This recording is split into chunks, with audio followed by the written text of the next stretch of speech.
लहसुन प्याज ही केवल भोजन का दोष नहीं है, भोजन का दोष धन भी है। किस धन से भोजन आया है, जिस धन से भोजन आया है उसका प्रभाव हमारे ऊपर पड़ेगा, भले वो सात्विक मूंग की दाल और रोटी हो, लेकिन वो धन अशुद्ध प्रकृति से कमाया गया है, पाप कर्म से कमाया गया है और मुझे दिया गया है, तो मेरी बुद्धि पर उसका फर्क पड़ जाएगा, उसको बुद्धि भ्रष्ट हो जाएगी। भीष्म पितामह जी, द्रौपदी जी, युधिष्ठिर जी और सब है सैया पर पड़े हुए हैं, जो बाणों की सैया पर, तो उनसे प्रश्न युधिष्ठिर जी कर रहे हैं, तो सटीक उत्तर दे रहे, तो द्रौपदी जी हंस पड़े। तो भीष्म जी ने कहा, बेटा हंसे क्यों, उपदेश कोई हंसने वाला तो है नहीं। तो उनका इसलिए हंस रहे कि बहुत ज्ञान की बातें कर रहे हो इस समय, और उस समय यह ज्ञान तुम्हारा कहाँ गया था जब सभा में मुझे निर्वस्त्र किया जा रहा था और मैं चीख चीख के कह रही थी क्या ये धर्म है, तो आप जैसे धर्मात्मा पुरुष की बोलती बंद थी, क्यों नहीं बोले उस समय, और इस समय आप बोले हो। तब भीष्म जी मुस्कुरा दिए और बोले, बेटा उस समय पापी दुर्योधन का अन्न खा रहा था, 6 महीना बाणों की सैया पर पड़ा, सारा रक्त निकल गया और भीषण कष्ट से, तो वो पाप नष्ट हो गया। अब मेरी बुद्धि पवित्र है, अब जो पूछोगे बिल्कुल धर्म संज्ञक उत्तर होगा। उस समय मैं नहीं बोल पाया क्योंकि पापी दुर्योधन का अन्न खाए हुए थे। अन्न का बड़ा प्रभाव होता है जी। किसी ऐसे व्यक्ति का धन अगर आश्रम में भी आ जाता है तो जो मतलब गलत तरीके से बट वो दे रहा है, तो उसका भी प्रभाव पड़ेगा।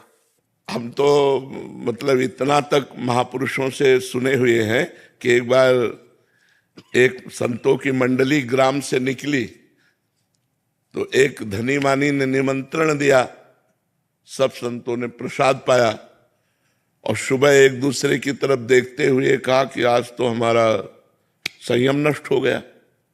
दूसरे ने कहा हमारा भी नष्ट हो गया, तीसरे ने कहा हमारा भी नष्ट हो गया। तो जो मुखिया थे उस संत मंडली के, उन्होंने कहा ऐसा कैसे हो सकता है, अन्न दोष से हो सकता है।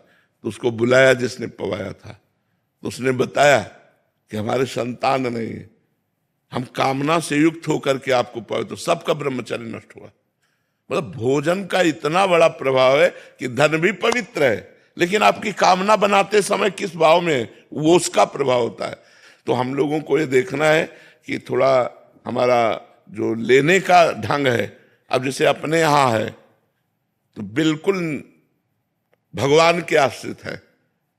अगर आप 100 रुपया निकाल के रखते हैं तो हम यही समझते हैं मेरे भगवान ने इसे प्रेरित किया है, क्योंकि मुझे पता है यहाँ वही दे सकता है जिसको श्री जी प्रेरित करेंगी। तो ये उनके मेहनत की कमाई है। वो 100 रुपया की दाल आएगी ना, और जब रोटी पाएंगे तो भजन होगा, लेकिन 1 करोड़ का जब व्यवस्था होगी तो भजन नहीं होगा, वापस में राग द्वेष ईर्ष्या काम क्रोध ये विकार होंगे। तो भोजन का प्रभाव हमारे ऊपर बहुत, वैसे भी कहावत है जैसा खाओ अन्न वैसा बने मन।